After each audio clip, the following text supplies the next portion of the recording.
የምትበይበት ሳህን የለሽም እንዴ? ውሃ የምትጠጭበት ኩባያ የለሽም እንዴ ስትሉኝ መክተፌ ጠፋ እና ዛሬ መጥበሻ ላይ ነው ምግቤን መከትፈው።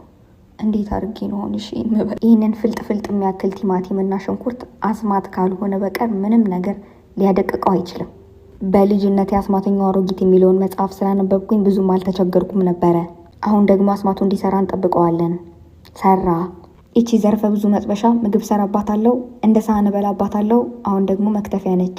ለምግብ ጣዕም ልህቀት የጨው አጨማመር መንገዶችን ማወቅ ወሳኝ ነው። አንቺ ልጅ አይንዬ። ቆይ እስኪ ትንሽ ደግሞ ጨውን ጨምርበት። እንደነገርኳችሁ አጨማመሩን የበለጠ ጥሩ እንዲሆን የሚያደርገው። አሁንም እንደገና እንቀምሰው። እንደው አንቺን የሚያገባ ሚስት አገባው ነው የሚለው መልአክ። ትምህርት የማይኖረኝን ቀን በጣም በእጅጉን የምወደው ምግብ እንዳበስል ጊዜ ይሰጠኛል። እኔ ደግሞ ያበሰልኩት ምግብ መልካም ሸጋ ስለሆነ ደስ ይላል። ከኩሽና ወጥቼ ወደ አልጋ ያመራው እና ምግቤን በአግባቡ ተመገብኩኝ። መክተፊያ ግን ከመሬት ተነስቶ ደብዘው ከሚጠፋ ተሰብሮ በአይኔ ባየው ደስ ይለኝ ነበረ። አሁን ማታ ስተኛ የት እንዳስቀምጥኩት ለምን እጨነቃለሁ? ኩሽና ውስጥ ረስቼው ጣሉት ወይስ ደግሞ ቤት ውስጥ ካጠራቀምኩት ቆሻሻ ጋር ብሬ ከትቼ ጣልኩት?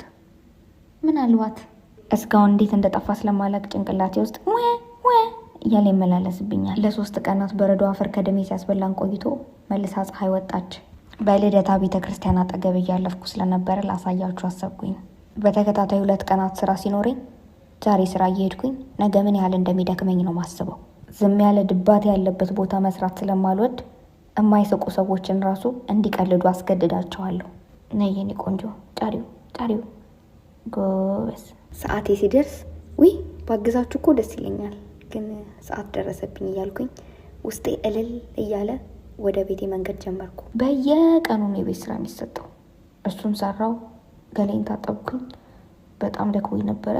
ተኛው። ደህና ደሩ ቻው።